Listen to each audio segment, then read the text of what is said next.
2019 is shaping up to be an interesting and exciting year for new road and gravel bikes, with more new models being launched than ever before.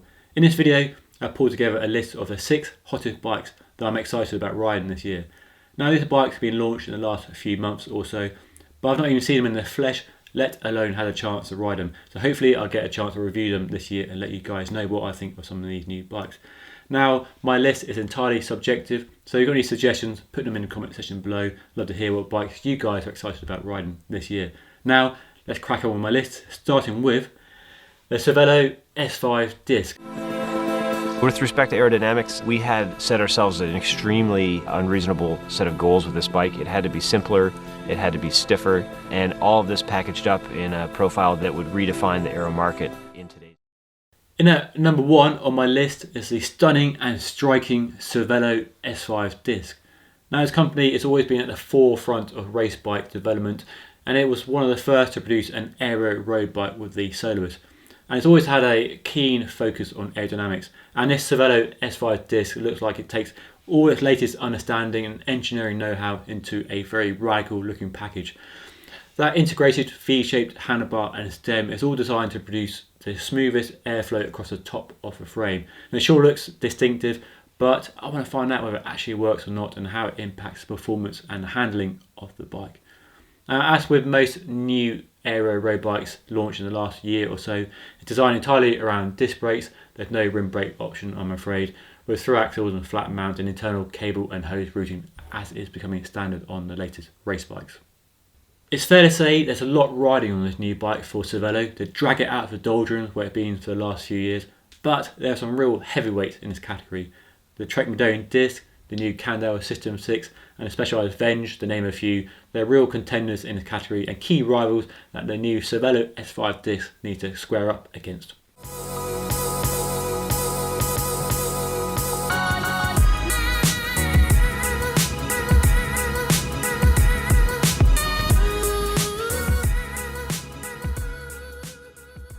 Number 2 on my list is the 3T Strada Due. Now, this is a 2x version of the 1x3T Strada launched a few years ago, and this will get the comments going for sure, because that original Strada got a lot of people really heated and it caused a lot of debate. It was an aero bike designed around wide tyres, 28mm wide tyres, with disc brakes and a 1x drivetrain. There's no way of fitting a front mech.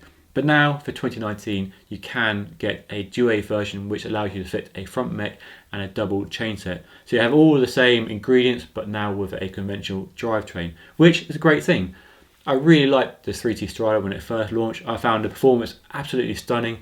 I didn't mind the 1x at all. But if you're not a fan of 1x and you want 2x, you can now enjoy the performance and the handling and the comfort of the 3T Strada without the downsides of a 1x drivetrain. So that's a really interesting looking bike.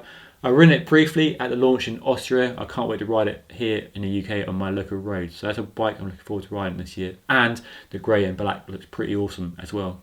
As the SLR title suggests, it's kept its low weight, but now aerodynamics and comfort have been vastly improved. What does that mean? Well, it means you can ride faster for longer. Number 3 on my list is the brand new Boardman 9 Series SLR. Now, I really like Boardman because in a few short years, they've established themselves as a credible alternative to longer running brands in this sector. They offer really keenly priced entry-level bikes as well as feature-packed, technology-packed high-end race bikes. So a wide offering for a wide range of cyclists. And they're not just relying on the fact that they have Chris Boardman at the helm. They make really good bikes that stand out on their own. This brand new 9 Series SLR sits right at the top of the range and it gets a big aerodynamic makeover for 2019 using the company's own wind tunnel, which it opened just last year. Now, they were able to apparently improve the aerodynamic performance without compromising on stiffness and weight. And they say this new SLR splits the difference between the previous SLR Endurance and the AIR in terms of drag. And that just shows how rapidly aerodynamics has improved to the point where now previously non-aero all-round bikes are being treated with the aero wand. So now we don't really have a distinction between a dedicated aero bike and a lightweight all-rounder. You're having the two streams merge where you have a lightweight aero bike, one bike that can do both things.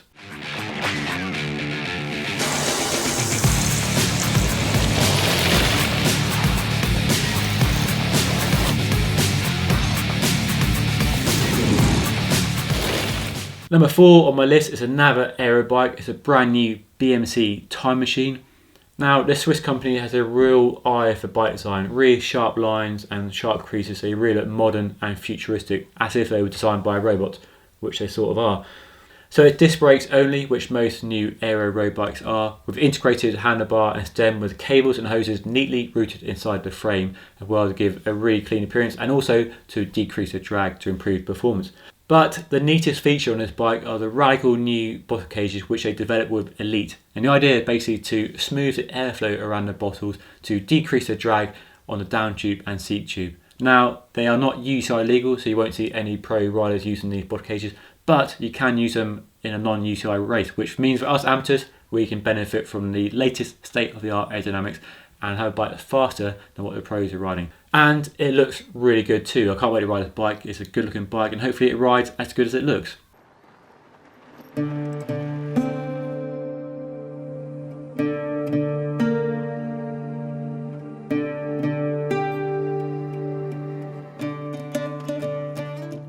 Okay, so that's been 4 road bikes. Now I'm going to turn my attention to gravel and adventure bikes, and I'll start off with the Cannondale Topstone. So this is an all-new aluminium, low-cost entry into the gravel market from Cannondale. They had that Slate a few years ago, a really expensive, really radical bike with a lefty fork. The Topstone looks like being a more accessible and affordable option. But despite the low price, there are some really neat details that really tick the boxes for an adventure and gravel cyclist. So you can fit a dropper post if you want to go down that route. You can fit racks and mud guards as well, so it's super versatile for commuting and daily riding. And there's a wide range of fairly affordable options to choose from as well. And it's a pretty good looking bike as well. It'll take a 700C or 650B wheel set as well, so plenty of choice for fitting the tyres you want to suit your requirements and the terrain you are riding on. So that's a good looking bike and one I can't wait to ride this year.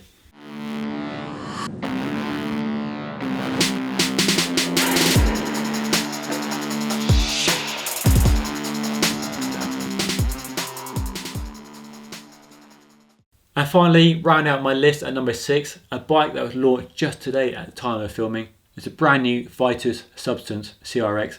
It's the company's new carbon gravel and adventure bike. So it's loosely based on the alloy bike of the same name, but uses carbon to lower the weight and increase the stiffness. They dropped the chainstay, like the Open Up from a few years ago, to increase the clearance for tyres and the chain set in a tightly packed area. There's space for a 47mm tyre.